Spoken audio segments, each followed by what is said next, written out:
and the Fringe team for inviting us, and thank you to the BSL interpreters today, Max and Yvonne. Welcome everyone. It's lovely to have this opportunity to exchange with you virtually through Fringe Connect. And this session seems to follow on nicely from some of the conversation in the Future of Digital panel earlier this afternoon. Many of you will have been reading this week the latest Intergovernmental Panel on Climate Change report.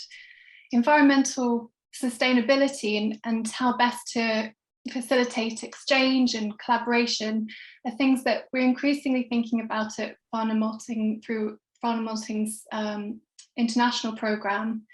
At last year's Fringe, we held a related session on getting more mileage out of your artistic ideas without travelling an inch. And you can find a guide we've produced on that on the Fringe Connect's resources section. We've also just launched an introductory guide for touring into the UK for international artists, companies and producers, which provides some useful tips for green touring, among other things. And that's also available on the Fringe resources section and on our website. It's great to be able to partner on this event with our dear friends and long-term collaborators, Dance4.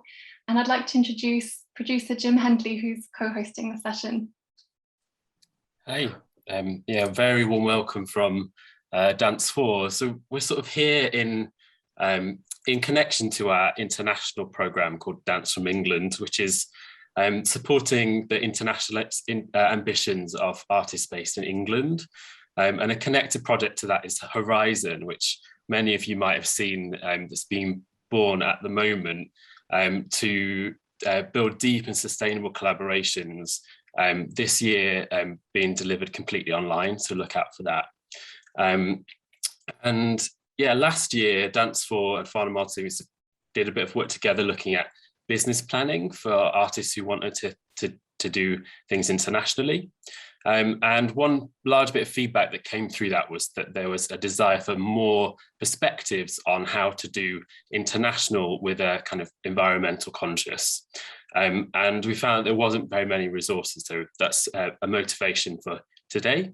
But there'll also be a few more professional development opportunities on their way, including some in-country briefings, some producer surgeries and much more. So check out our website in due course for those.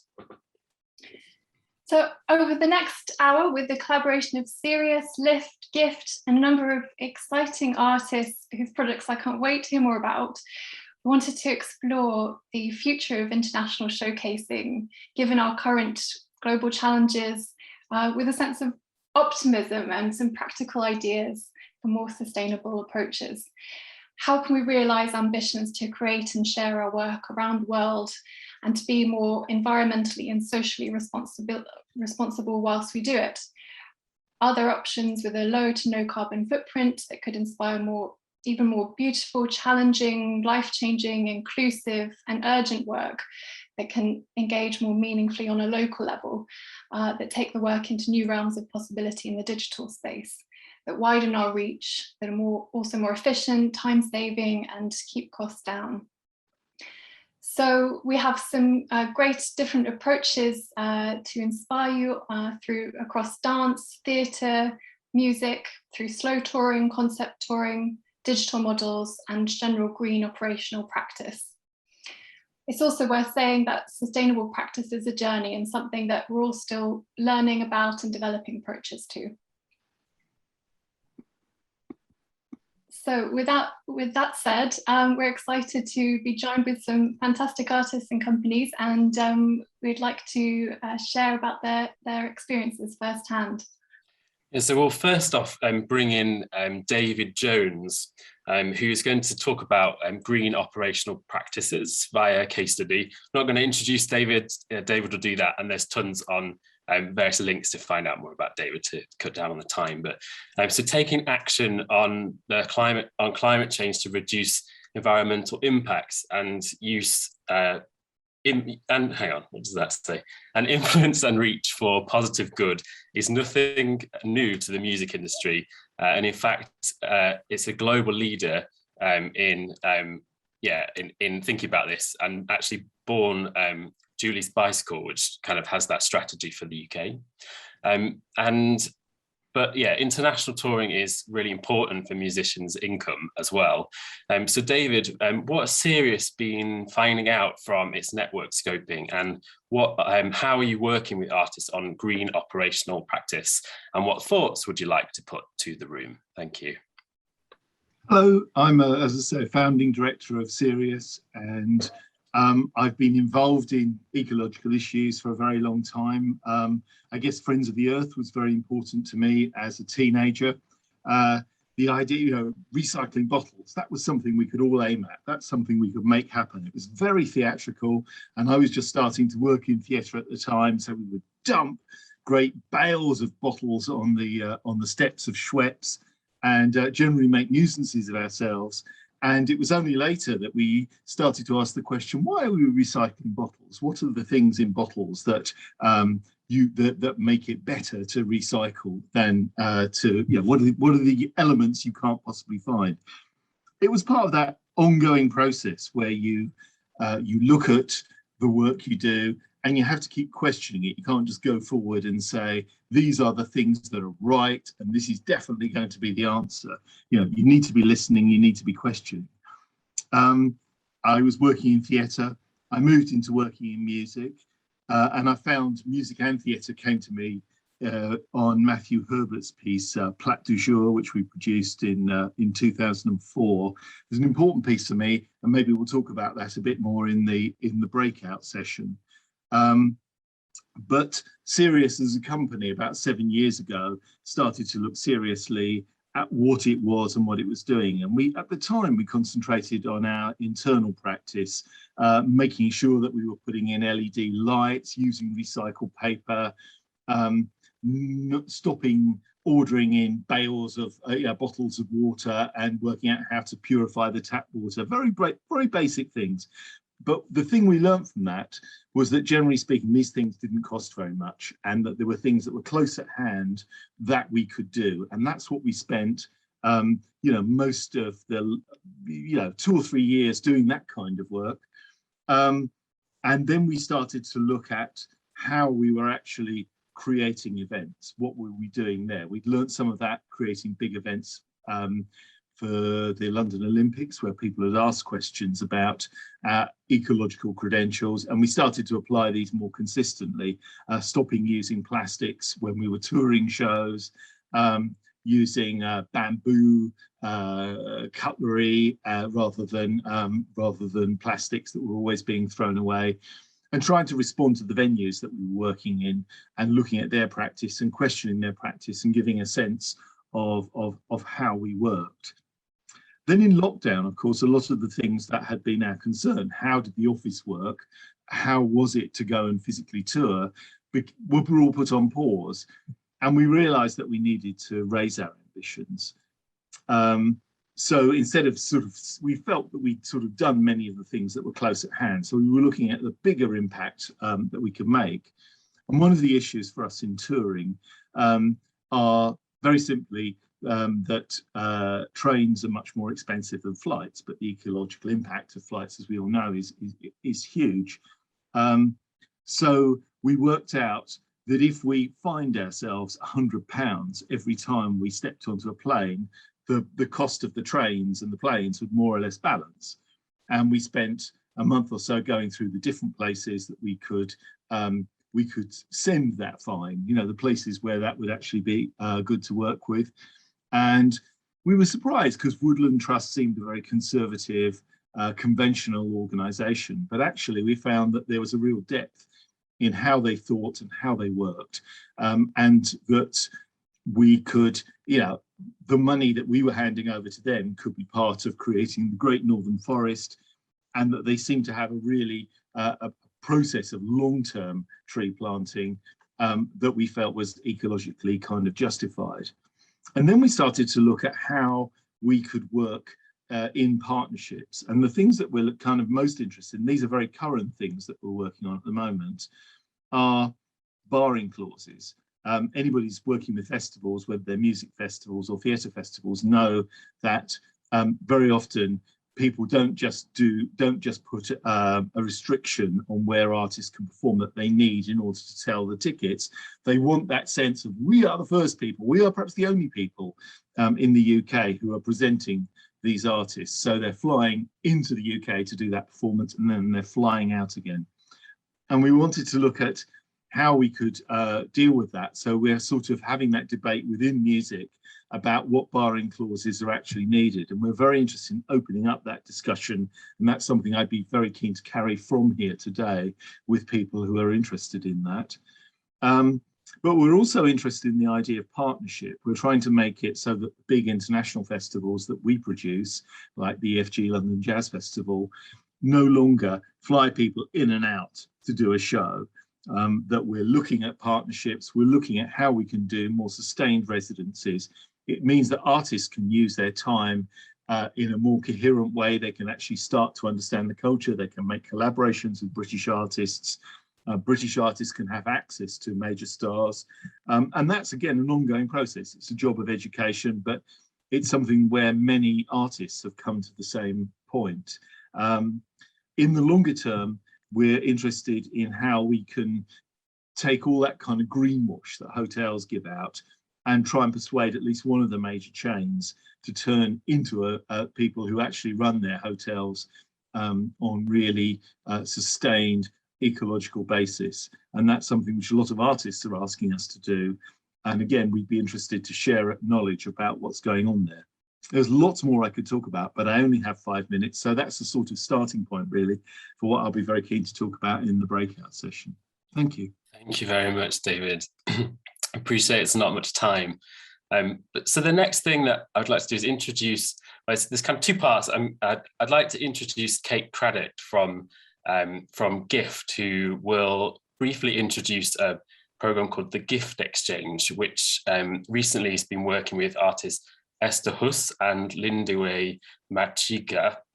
And yeah, so if I could hand over to you, Kate, that would be great. And if you could then go into the introduction to the artist, that would be lovely. Thank you.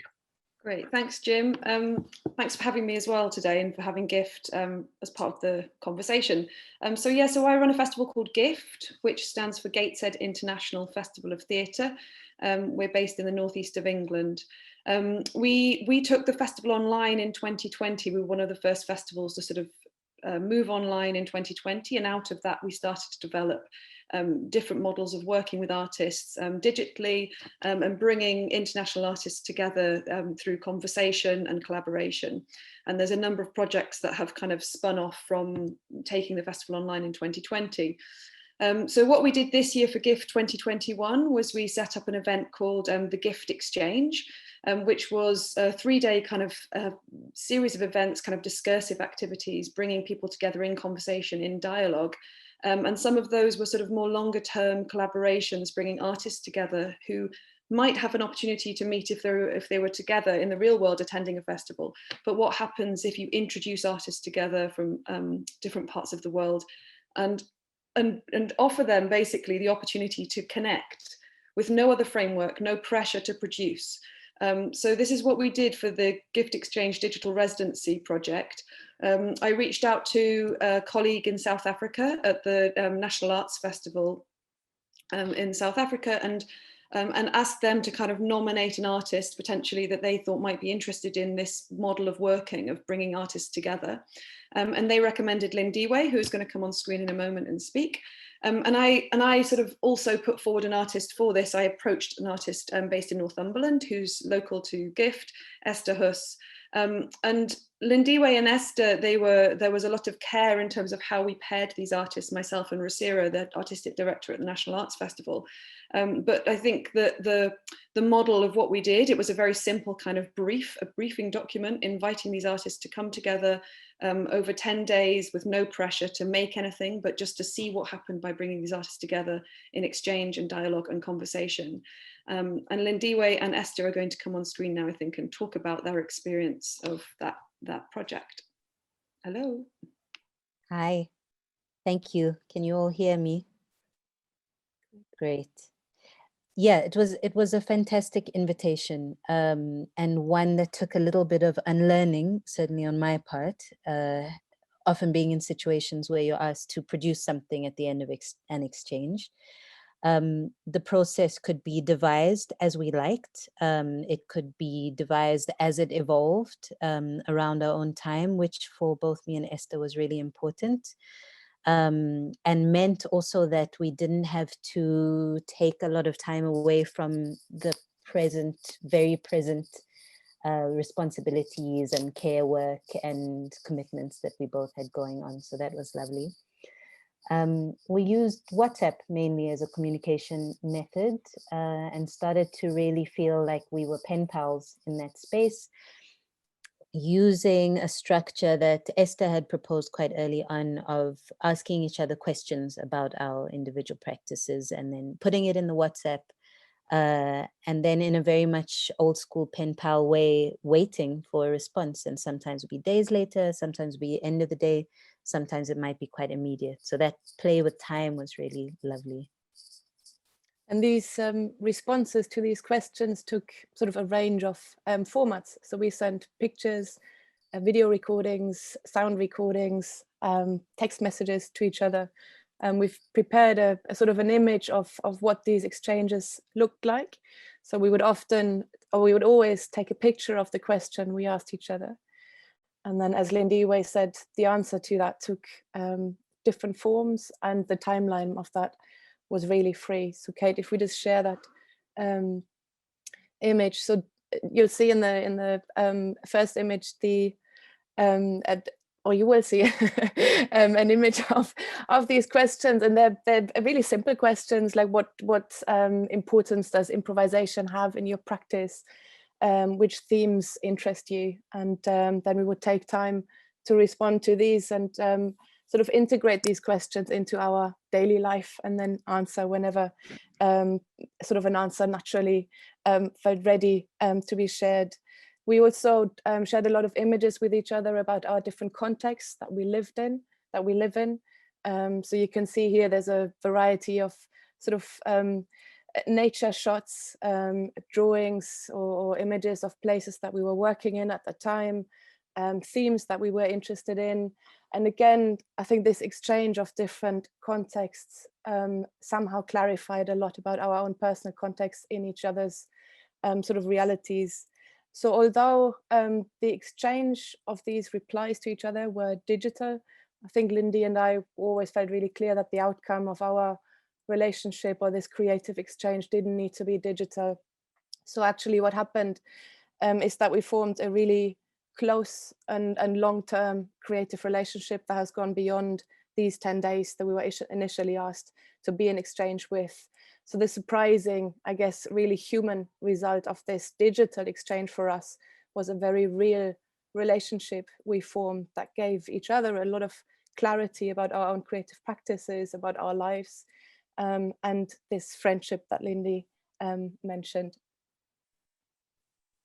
Yeah, absolutely. I mean, the depth of the engagement feels, because it's still going on, a lot like, well, similar to the feeling of when you travel and you're suddenly out of your context and you're able to see things in a different way and sort of feel a different way within yourself. And even now there's moments in the day where there's things I would like to only tell Esther, and we don't know each other, we're strangers, but we have a lot of artistic resonances, and it's a big relief to actually have someone who's not from the same context, who will only absorb it in their way, in quite a neutral way, compared to where the daily realities. Thank you both. Such a lovely exchange to be involved in, and for those who are joining you later, it would be lovely to hear more on that. Now I'd like to invite Rita of Instant Distance to share more about her work, which kind of naturally, the natural world and collaborating with artists and communities is integral to your practice. Rita, tell us more. Hello everybody, so I'm Rita. based in Ireland. I direct Instant Dissidence, and I'm going to tell you a bit about the Slow-Mo, which is a slow touring concept that we're working on. And here's the first hiccup where the whole thing doesn't work. Just give me 1 second. It froze. Right. All technical issues. Yeah, let's try again. If this happens again, I'll just talk. But let me try share again. To there. Does it move? Oh, yeah. It moves now. So Instant Distance is a socially engaged and ecologically engaged company. And I'll talk a little bit more about the socially engaged part in a bit. But the ecologically engaged came in 2018 when the IPCC, the first IPCC report came out, stating that unless we as a civilization make really deep systemic changes over the next 12 years, we're going to suffer quite catastrophic climate change, as we are seeing now. And so at that point, Instant Distance made a commitment to make 12 works in 12 years. So each year we make a work that kind of acts as a sort of mirror to myself, to society, to my audiences on how we're doing in this systemic change that we supposedly should be enacting right now. So Slow-Mo is our current slow touring work. So it's not just a work that's toured slowly, it's a particular choreographic proposition that takes on board the notion of slow touring. And I'm going to talk about it in relation to kind of three things when I first started to think about this concept, three things that I refused to do, we as a company refused to do, and then how the choreographic proposition responds to those refusals. And then at the end, one thing that we wholeheartedly embrace. So one of the things that we refuse to do is that we refuse to give up on internationalization through live work, but we accept that we have to reimagine it.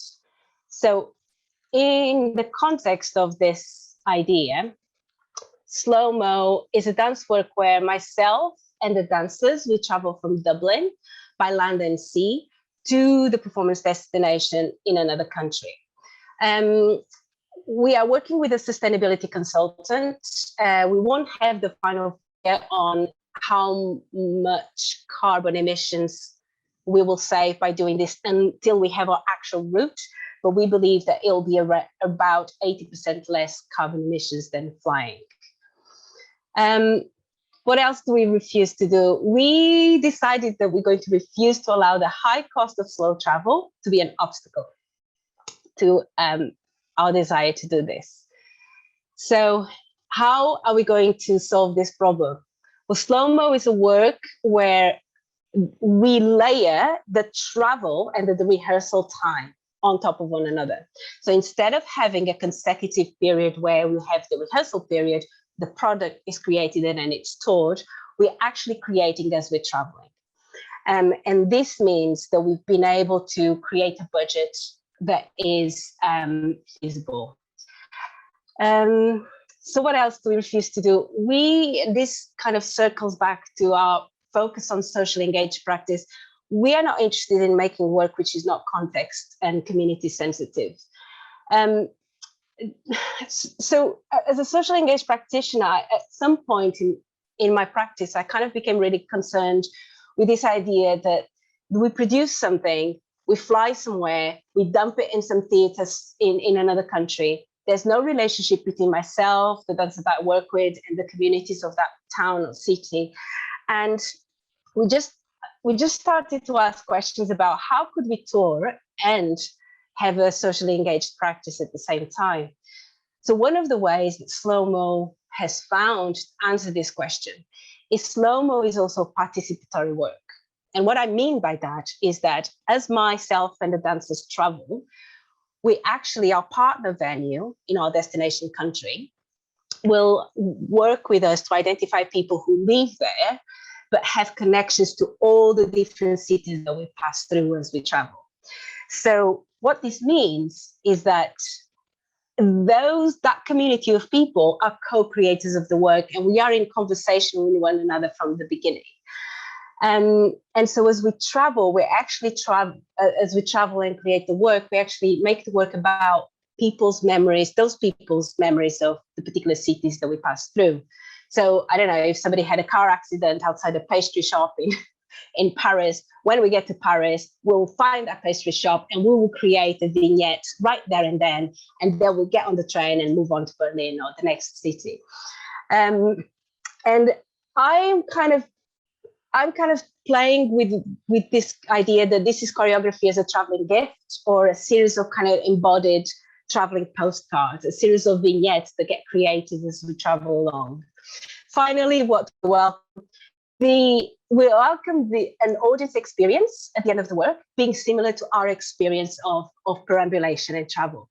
And how does the work respond to that?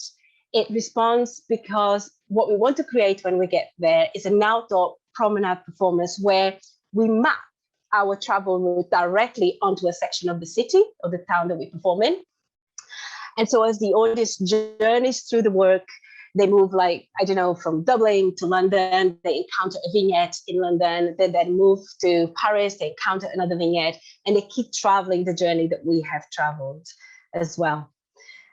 So at the moment, we have the concept, we have the funding. We haven't yet found, we're at the process of trying to find a venue or a festival to travel to. So if you're interested, let me know, and I look forward to discussing it more in the breakout rooms. All from me. Fantastic. Thank you, Rita. Really, really interesting concept. So now on to concept touring, a term that has become increasingly popular over the last year with the launch of Lift's concept touring open call. And one of the artists who's been commissioned from the call is Maiko Yamamoto. Maiko, could you share about your Best Life project and ambitions for touring it? Yeah, thank you. I'd love to. I'm just putting up my slideshow. Is that working for everybody? Great. Cool. Hi, everybody. I'm Maiko. I'm beaming to you from my home here in East Vancouver, Canada. I'm a theatre performance maker and director, and I work mainly with a company I founded with my creative partner, James Long, called Theatre Replacement. We've been around since the early 2000s, and we've been lucky to tour our work nationally, internationally. Something that's always been really important to us in our work is part of being a global conversation of art making. When we started, we were interested in the art and artists we were experiencing in the international scene because they felt really connected to what we were trying to do as experimental and intercultural artists. And that still feels very important to me today, although we're here discussing the future of international relationships and connections. As a touring company, we've of course been in an ongoing conversation about the impact of our choices in relation to the climate emergency. And the pandemic has brought that even more to the fore. In fact, for many of us, for many artists, it's forced this question upon all of us. And it feels like a moment where we can begin to do things differently, informing our decisions about what we make, how we make it, and more how we move it around, while at the same time maintaining the integrity of our work, what we like about it, and what we want to continue pursuing inside of it that feels essential. So please let me start here. This is my dad and my mom. They immigrated to Canada from Japan in the early 70s. They bought a house in a suburb of Burnaby, North Burnaby to be exact, which is where I grew up. And for those of you that know Vancouver, it's about a 20-minute drive from downtown. These are the machines that made their lives better. The included texts are verbatim snippets from interviews I conducted with them. Best Life is a new work in development that is intended to be performed by an audience for each other, utilizing a theater of objects that come from the landscape of the suburbs, each rich with different narratives and associations. I'm interested in drawing upon the iconography of the North American suburb for its heightened sense of isolation that moves so easily into intimacy, for its everydayness, which can be made epic inside a performance, and for its very personal and relational nature. What if the objects of suburbia could whisper to us the stories that they are caring for? The objects are companions for the audience, everyday R2D2s that will teach the audience how to perform the show together. and what happens when the objects interact with each new audience in each new place, how their bodies and stories become a vital part of this narrative. Our identities become surprising. Scenes enacted between two people, one holding a radio, the other drops a needle on a record player. Monologues broadcast from a Nintendo Switch held up by a grandmother. A rant delivered by vacuum cleaner, pushed by a young person cleaning up confetti. An origami of domestic artifacts activated by an audience for an audience to build a shared narrative of longing during this moment. I'm interested in the suburbs for reasons that are both deeply personal, sociocultural, and sociopolitical. I'm interested in machines for reasons that are deeply personal, anthropological, archaeological, and ecological. Part of my beginning research has included collecting several of these interviews with suburban residents on their thoughts about where they live, as well as the machines that fill their everyday lives, the machines they love, the machines they can't live without, the machines they can't seem to get rid of. In Best Life, the machines are our way into opening personal memory. They will stick to the audience in different ways, building stories and relationships. They will help, much as they do in our daily lives. And they will also speak to a materiality, as well as to a proposed timeline, a duration that will, in all likelihood, far, far outlast our own. I've started to map out a framework for the piece, which I'm calling a score, which I really like in relation to concept touring. The score will be given to the audience in order for them to be able to perform the work. Thinking about this, the score assumes that people will already have the skills to perform it, or it must teach them the skills somehow, which has been a generative constraint. Of course, we are really considering how to give this work to the presenters and venues, how to package it up so that it is as full a work as it can be, that is not overly laborious to present, to give to an audience. I think the work has both relational, immersive components and more set performative parts. And then of course, there's the found materials to consider in each location. The next stages of development include thinking all of this through, as well as much audience testing. So here are a few things that came up for me inside the concept touring framework that I thought would be good to share here. As a context, LIFT defines concept touring as international works that tour with little or no human travel. I think the word concept is a pretty key part of the creative process here. Conceptualizing involves an intense period of researching, thinking, talking, and planning that precludes the physical making. We talked about different kinds of transmission of the works, artist to artist, artist to presenter venue, or as in the case of Best Life, artist to audience.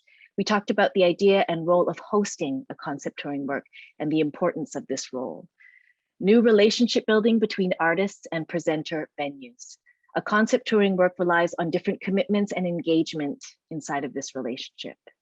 In a great conversation I had with Chris Nelson, the AD and CEO of LIFT, there was also this encouragement that the projects don't need to feel compromised somehow. There's maybe an idea that concept touring is very light and easy work, which can absolutely be true, but first and foremost, we must think of them as full delivered works. And how do we continue to center the artist inside of a concept touring framework so we don't lose them inside of it, especially in this moment where it is important to create visibility for artists and present their value and their work's value to our collective culture. There's something about how this can be made transparent inside the work, holding space for the artist's body, even though they may not be present. There's so much more to say, but I think I'll leave it there for now. And before I go, this is me. So this is a version of me anyway. This machine made me feel less alone, less like I didn't belong, like I had arrived in a country, in a neighborhood, in a home, and in a body. Thanks very much. Thank you, Maiko. So I'd just like to quickly invite Hannah Slimon to explain the breakout rooms, how we're going to go into the breakout rooms now.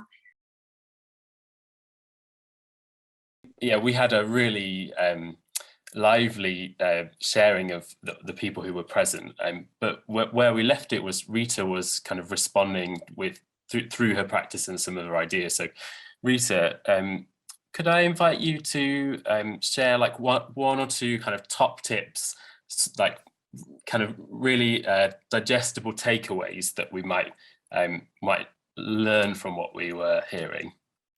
Sure. So I was talking about letting go of previous models, and use our creativity to not just make new work, but also to create new models of delivering work, and how I'm trying to still continue to tour, but also I've moved to an eco village, and in my home, there's going to be some extra rooms, and I'm very fortunate to have this opportunity and a small dance studio, so I can invite artists to come and root themselves here in Eco Village, and in kind of this way of living here, and learn from it and contribute to it as well. So it's about going and receiving as well. And I suppose, yeah, just another thing around regenerative culture. I mean, then what's on the news at the moment is really heartbreaking. And in a way, this conversation that we're having here, as great as ideas they all are, I sort of feel like the room is on fire, and instead of running out of the room, we're actually calling the fire consultants to see if they can still create a good plan. And I sort of feel like we really need to be much more creative and think about how art can create regenerative cultures. And we're past the point of mitigation, so we just need to adaptation. And I'll just leave it there, I think, on that cheerful note. Very good. Thank you very much. Maiko, did you have any final thoughts? Oh gosh, I don't know, Chris, if you want to jump in too. I guess one of the things that we were just speaking about before we left was, and I think people talked about this too, Rita, you also mentioned this, but I think the idea of local context is super important to think about right now moving forward. Like, one of the questions that came out of concept touring early on that my amazing mentor Ki Hong Lo said is, why would an audience in another city or culture want to engage with this work, want to be with this work? And I think that's a really important question moving forward, not just about the climate emergency, but all of the sort of things that are happening in the world right now that are kind of conflating on top of each other. Feels a bit like a boiling point. So that question feels key and essential. Chris, did you have anything you wanted to add? Well, I echo that, because I think about that have been thinking about that in a lot of different ways, especially as our lives in these last couple of months, 2 years, or whatever, have been so local. And as someone who loves international expression and runs an international arts festival, the articulation of why bring someone from away, or why to tell an audience why connect to these people you've never heard of for this experience that's not like the usual experiences you have here in terms of what you get in your theater diet, become more sharply in focus and more important and more urgent. You talked about efficiency earlier, Maiko, and it becomes so much more important to make sure that they're the right choices and they're not frivolous ones.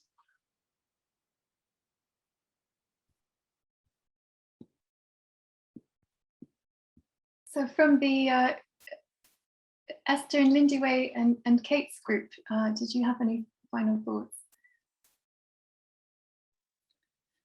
Yeah, I mean, I think that one of the key things that came out of ours was largely around the opportunity for connection, and that this moment's brought us, I suppose, and certainly this project demonstrates both connection and also the possibilities of sort of intimacy, and how those could be established in quite simple ways, but sort of simple appropriation of technologies. So that was kind of, I think, some of the key things that came out of our conversation. Anything Esther or Lindy wanted to say? Nope, shaking their heads, nodding your heads. Thank you. It's a strong point, definitely. And David, we were talking about slowing things down and the ability to collaborate more. Anything you'd like to add before we close? I think sharing. I think we talked about digital, which is so much the common experience of all of us on this screen. But the thing I wanted to bring to us was something that Gilly came up with, which is talking about taking responsibility for our own actions. You know, those great events that we go to where you get to see lots and lots of international work, and, you know, you fly there and you have a good time. And we've been setting out an idea called Meet in the Middle, which is that we'd like people who are thinking about international meetings to think about how it's possible to access those meetings with the minimum of flights. And I think that's particularly a responsibility for people doing work based in the UK. I'm seeing lots that's happening in London that's drawing people from all over the UK, but I'm equally seeing events put into somewhere esoteric where almost everybody's got to fly in order to be able to get to that place. And I think prioritizing and putting at the top of the list the transport links and the ease of access is important. And once you start thinking that way, you start doing what's been done, it seems to me, in a pretty exemplary way in this meeting in terms of making things properly accessible for everybody. And that's got to include digital as well. Thank you. A nice point to end on. I think this has been super interesting as an insight into how climate responsibility balances with our international working. Big thank you to our guests, our speakers, for sharing their experiences, and look forward to hearing more on this conversation. Jim, any last point? No, nothing on the content, but to say that we will be synthesizing some of those kind of top tips and highlights into like a useful format for the future, probably a PDF or something. That we'll host on Dance4 and Farnham Malting's sites, and we'll try and find a way to get that to you when it's created. Thank you all for being with us. It's been lovely. Hannah Slimman, have you got anything more to say? No, I think that's it, and I think we're out of time. So, Katie, unless you've got any final words you want to say, should I close the meeting? I was just going to say a quick thanks to Farnham Maltings and all of the panelists today for everything. Please do make sure to check out Fringe Connect for more events across the month, and a huge thank you to our BSL interpreters today, Yvonne and Max, for all of their hard work. All right, that's everything. Thanks very much. Bye. Thank you. Bye.